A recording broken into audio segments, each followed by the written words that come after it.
Hey guys, Griffin Caroline here. What up? And today we're bringing you a guide on The Division 2. We're going to be showing you how to get a reliable source of loot early, how to survive in the dark zone, and what to do if you want to build an unstoppable sniper. But before you build that sniper, build our esteem by subscribing to the channel and clicking that alert bell. Okay, on with the video. Since The Division 2 is a game that revolves around stat-based loot, you'll be unsurprised to learn that character builds are a big part of the game. Thanks to the numerous skill trees and mountain-high piles of weapons and gear, you've got loads of options when it comes to building your agent. Now, I highly recommend playing as a sniper. This is an open-world game after all, and the open ground of Washington DC provides plenty of great sniper sightlines. So, to be a sniper, here's the gear and skills you need to pick. With this build, your sniper turret can hit enemies from range, while the Riot Foam Chem Launcher is great for stopping tanks and elites in their tracks. While we recommend the M44 carbine, any decent marksman rifle will do, as long as you fit it with a high magnification scope. For your secondary weapon, if you can get an LMG with the breadbasket perk, you can stack a maximum of plus 50% headshot damage for 10 seconds by hitting body shots. So if you hit a body shot, you can then pull out your sniper rifle and land a devastating headshot. We're not saying the sniper build is the only way to play The Division 2, but we think we make a compelling argument. You don't need us to tell you that The Division 2 is all about the loot, but you may need us to tell you that there's an easy way to get it. The most effective way is Strongholds. Strongholds are a good way of spawning in elite enemies, as by the time you've captured a few of them, another faction will have retaken them, so you can keep going from stronghold to stronghold and farming drops from elites.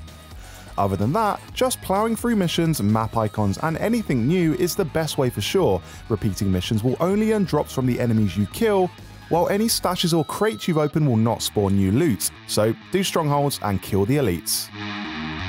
Next up, we're talking settlement projects. Settlements are friendly zones around Washington DC that will provide you with blueprints if you donate gear to them. These blueprints can then be used to craft new gear. As such, it's wise to store a bunch of gear specifically to give to those settlements. Handily, you can easily donate spare gear from the map.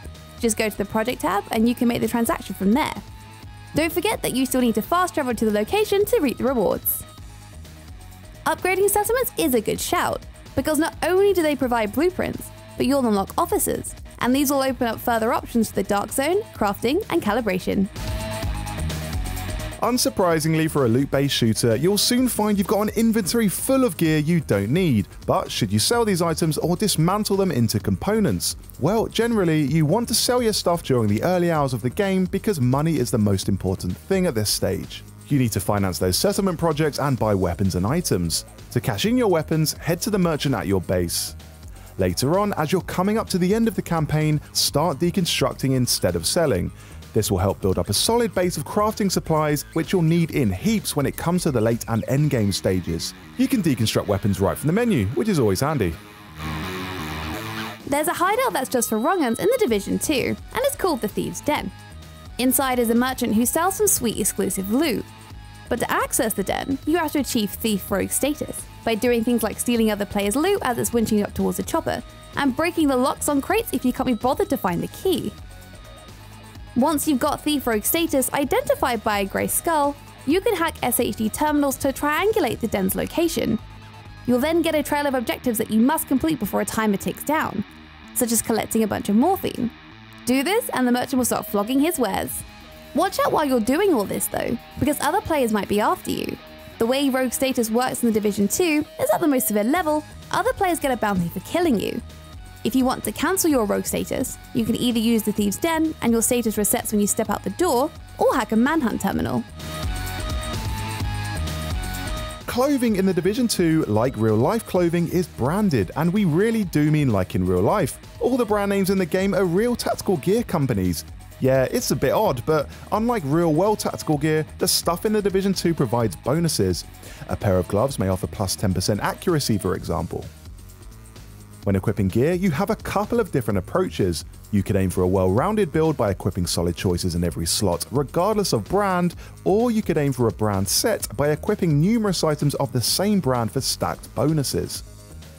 It's a bit like how wearing a complete set of armor from the same group in an MMO like World of Warcraft will provide a set bonus. It's just a little more Tom Clancy. T-brand sets consist of a maximum of 3 pieces, As an example, I've made an agent who's excellent at critical hits by using stacks of the Solokov Concern and Wyvern Werebrands. The buffs these brand sets provide allow for lethal critical hits. Pair that with the SMG's innate critical hit chance multiplier, and you'll be dealing more critical beatdowns than a teacher at parents' evening. Wow, that's a critical beatdown. It's easy to forget, but one tool that's perfect for fine-tuning your character build as you approach the endgame is the Recalibration bench. This crafting table lets you shift gear mods and talents from weapon to weapon, so you don't have to constantly farm guns to get the mod you want. This process will destroy the weapon, but the mod is kept intact. This process ensures almost all of your loot is valuable, as you never know what mods you'll need later. As such, it's worth keeping gear with good talents to recalibrate later on. So those were a few tips we reckon will really help you going into the Division 2. Hey, we want you to get loot and have an all-round fun time, but if we do see you in the dark zone, we won't hesitate. Watch your back. Yeah, cheers for that warning, Griff. Anyway, don't forget to like the video and subscribe to the channel. We would be ever so grateful. Thanks for watching, and we'll see you next time. See ya.